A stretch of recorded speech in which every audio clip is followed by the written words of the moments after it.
What do you call somebody who really likes corn?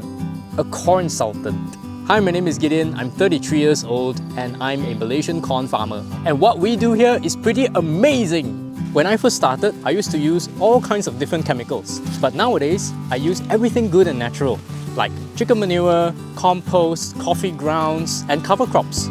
One of the things I regenerate my soil with is using colourful heirloom corns. First, I plant beans and spinach to give nutrients to the soil. Next, we plant our corn and our cucumbers. You would think that having so many plants together means they are competing with one another. But actually, they make pretty good companions. My crops are healthy and I'm growing sustainably for myself and the environment. This is regenerative agriculture. It means farming in harmony with nature.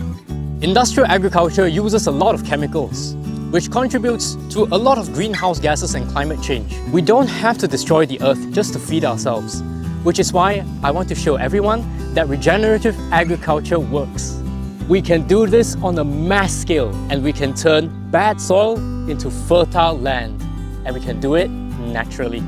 And the more of us that are doing that, the better it'll be for ourselves and the earth. Check out Critical 2 if you want to see more videos of my farm, and if you want to connect with me more, check out the comments.